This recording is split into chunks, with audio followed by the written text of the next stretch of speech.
नमस्कार सगळ्यांना. मनगंध चॅनलमध्ये तुमचं स्वागत आहे. कथा आवडल्यास लाईक आणि सबस्क्राईब करायला विसरू नका. आजपासून आपण पार्थ आणि अवनीचा प्रेम बघणार आहोत. या कथेचं नाव आहे तुझं माझं नातं. भागवान. पुण्याच्या कोथरूडमधल्या देशमुखवाडा म्हणून प्रसिद्ध असलेल्या पार्थ देशमुखच्या आलिशान बंगल्यात सकाळपासून गडबड सुरू होती. सुवर्ण देशमुख, पार्थची आई, देवघरात दिवा लावत होत्या, शांती मंत्र ऐकत होत्या. त्यांच्या चेहऱ्यावर एक वेगळी शांतता होती. तेवढ्यात पार्थचा नंबर मोबाईलवर चमकला. ती पटकन गडबडीत बाहेर आली. पार्थ, बाळा कसा आहेस रे? काल म्हणाला होतास ना तू बँकॉकहून येणार आहेस. आलास का रे तू?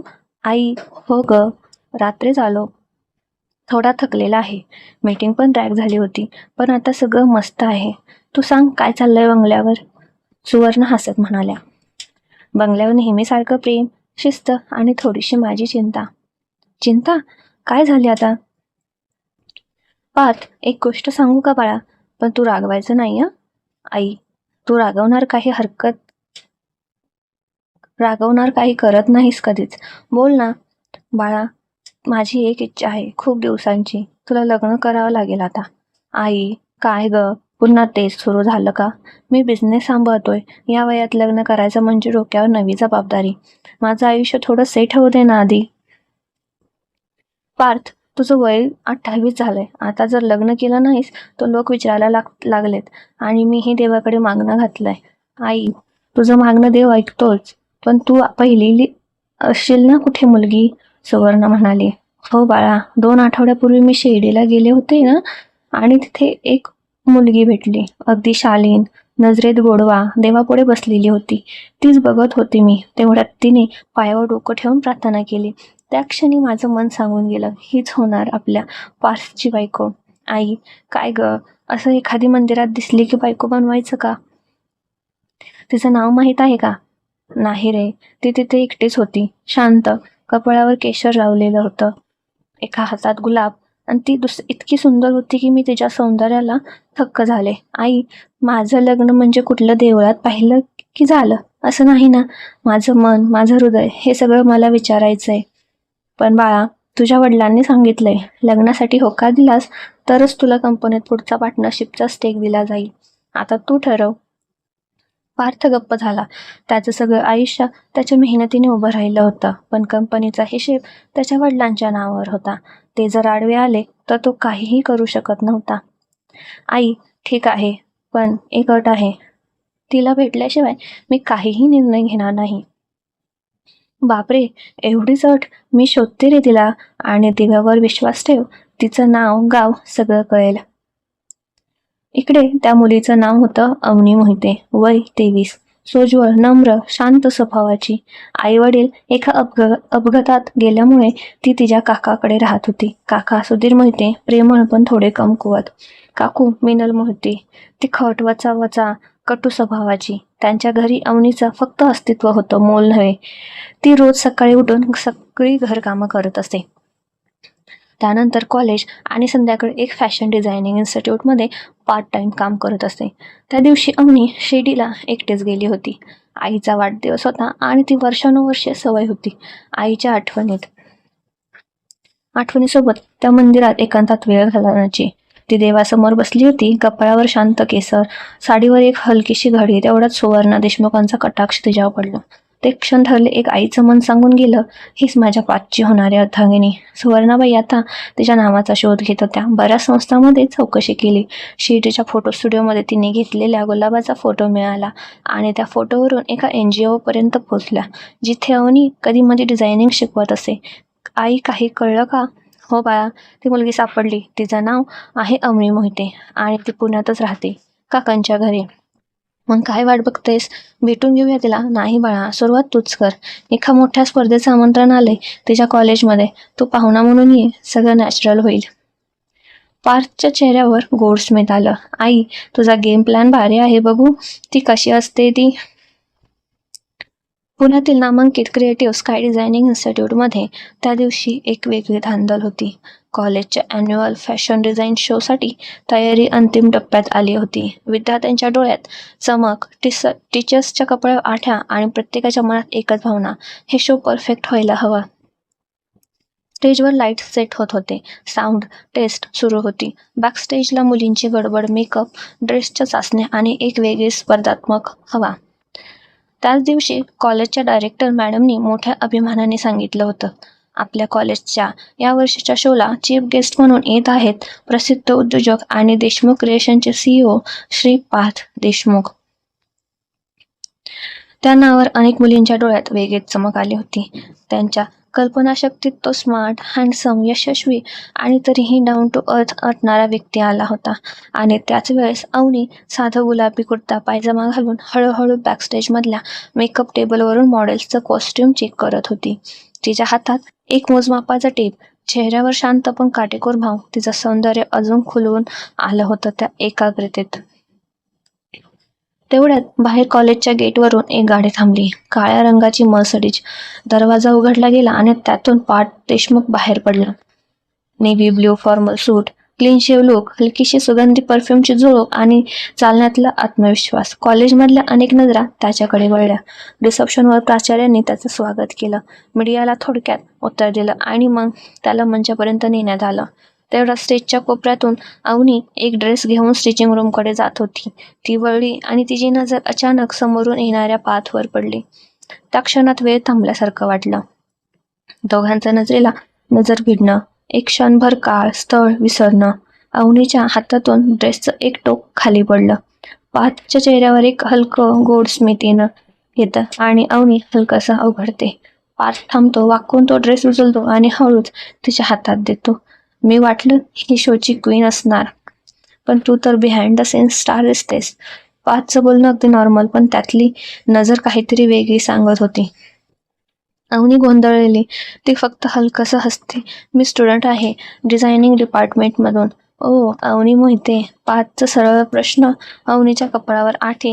हो, पण तुम्हाला तुझं नाव ऐकलंय, खूप टॅलेंटेड आहेस म्हणे. पाथचा हात पुढं करत. मी पाथ माहीत आहे. अवनीचा हलकंसं असणं, पण डोळ्यात प्रश्न. त्या क्षणी शो सुरू होतो. प्राचार्य पार्थला घेऊन स्टेजवर जातात. पार्थ स्टेजवरून पाहत राहतो, पण त्याचं लक्ष दर 5 मिनिटांनी बॅकस्टेजच्या कोपऱ्यात अवनीच्या हालचालीवर जातं. कधी ती मुलींचं केस मॅनेज करत असते, कधी ड्रेसची चाचणी आणि कधी मेकअपच्या कोपऱ्यात मदत करत असते. पार्थच्या मनात एक विचित्र गोंधळ निर्माण होतो. हीच ती मुलगी आहे का मंदिरात दिसलेली? आई ज्याच्याबद्दल बोलत होती तेच? शो संपतो. पार्थला गिफ्ट्स दिले जातात, प्रेस फोटो घेतले जातात, पण त्याच्या मनात फक्त एक गोष्ट, ही मुलगी काहीतरी वेगळी आहे. त्याच दिवशी संध्याकाळी गाडीतून परत जाताना तो आईला फोन करतो. आई, हो तीच आहे, मी तिला भेटलो. ती काहीशी गोंधळलेली होती, पण डोळ्यात प्रामाणिकपणा. माझ्या मनाला लागली ती. बाळा, देवाचा आशीर्वाद आहे. तू तिच्या जवळ जाशील, तिचं मन जिंकशील की सगळं सोपं होईल. त्याचं लक्ष परत त्या नजरेत अडकलं. पहिल्या नजरेतलं स्पंदन अजून हृदयात घोळत होतं. दुसऱ्या दिवशी अवनी इन्स्टिट्यूटमध्ये पोहोचते. कॉफी घेत बॅकस्टेजच्या स्टोअरमध्ये जाते. तेवढ्यात एक मेल येतो. Subject, internship offer from Deshmukh creation. ती एकदम थांबते. हे कसं शक्य आहे? मी तर अप्लायही केलं नव्हतं. मग दुसरा मेल, पार्ट टाइम इंटर्नशिप, शोमधील कामगिरीमुळे विशेष संधी. ती गोंधळते. ती डायरेक्टर मॅडमकडे जाते. मॅडम, हे खरं आहे का?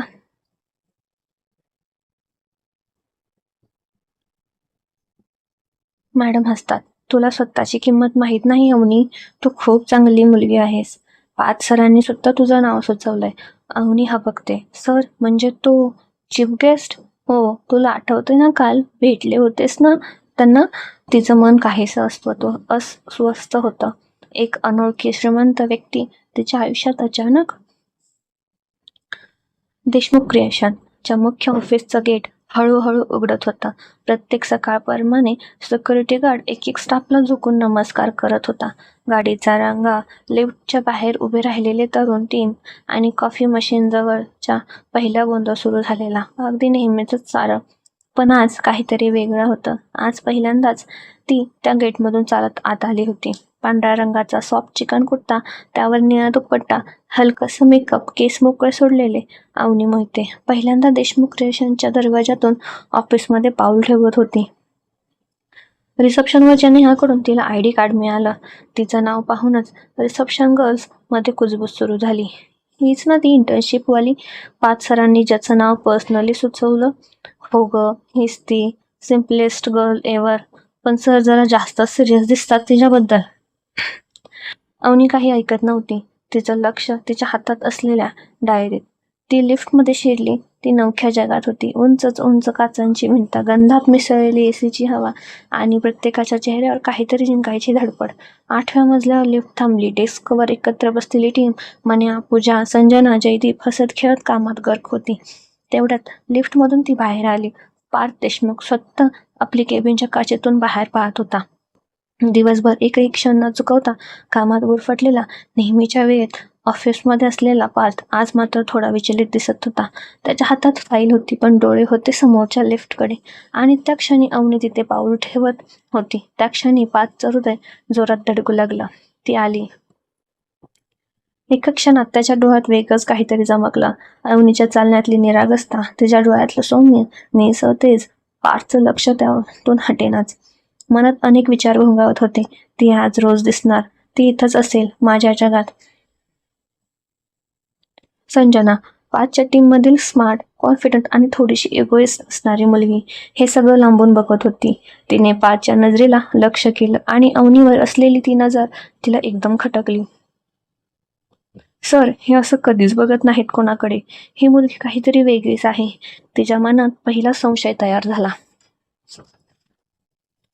पार्थ ऑफिसमधून बाहेर आला. सगळे उभे झाले. Good morning sir.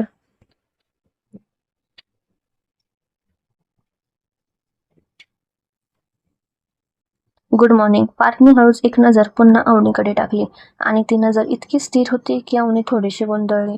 मी काही चुकलंय का माझ्याकडून? ही मनाशी विचार करत होती. संजना थेट जवळ आली. Hi, you must be Avani new intern. Yes. Avani थोडी हसली.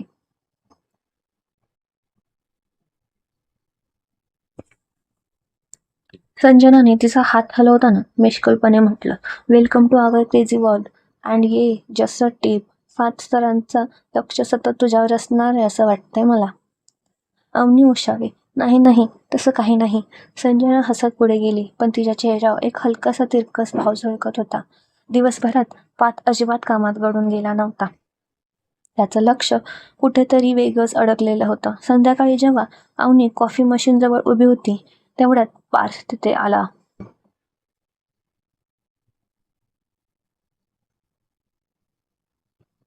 तुझं काम कसं सुरू आहे? त्याचा आवाज शांत पण थोडासा खोल होता. अवनी हसत म्हणाली, बरंय, थोडं ॲडजस्ट व्हायला वेळ लागतोय, पण I am trying. Relax, you will fit in. Actually तू वेगळीच आहेस. हे सगळं ॲडजस्ट होईल तुझ्याशी. ती थोडी गोंधळली आणि मनात म्हणाली, सर, तुम्ही एवढं लक्ष देताय माझ्यावर, ते थोडं अनकम्फर्टेबल वाटतंय. पार्थ संजना एक फाईल घेऊन बोलवतो. संजना त्याच्या केबिनमध्ये जाते. पार्थ थोडा थांबून म्हणतो, Avani, working okay with the team? Sanjana स्मित हास्य करत म्हणते, she is too innocent for this space, but yeah she is doing वेल. तेवढं संजना थेट मुद्द्यावर येते. सर, तुमचं तिच्यावर काहीतरी वेगळं लक्ष आहे. We all can see it, specially me. Parth एकदम शांत होतो. संजना, कधी कधी काही गोष्टी नजरेतून सुटत नाहीत. ती मुलगी, ती डोळ्यात खरेपणा घेऊन चालते. मला हे सगळं एक्सप्लेन करता येणार नाही. संजना त्याच्याकडे बघते. त्याच्या नजरेत एक पॉझिटिव्हनेस चमकते. Sir, I hope you know what you are doing. Parth म्हणतो, आय डू. आणि तू कधीच अशी नजरेत भरली नाहीस. संजना त्या शब्दांनी थोडी अस्वस्थ होते. ती केबिनमधून निघून जाते. दुसऱ्या दिवशी अवनी कामात मग्न होती. डिझाईन कॉन्सेप्ट वर काम करताना तिला पार्थची प्रेझेन्स सतत जाणवत होती. कधी त्याचे पाय जवळून जाणं, कधी अचानक तिच्या सिस्टीमवर उभं राहून सजेशन देणं. पुढचा भाग लवकरच येणार आहे. त्यासाठी आपल्या चॅनलशी कंटिन्यू राहा. आणि हा भाग कसा वाटला ते कमेंटमध्ये नक्की सांगा. चला तर मग भेटूया पार्ट 2 मध्ये.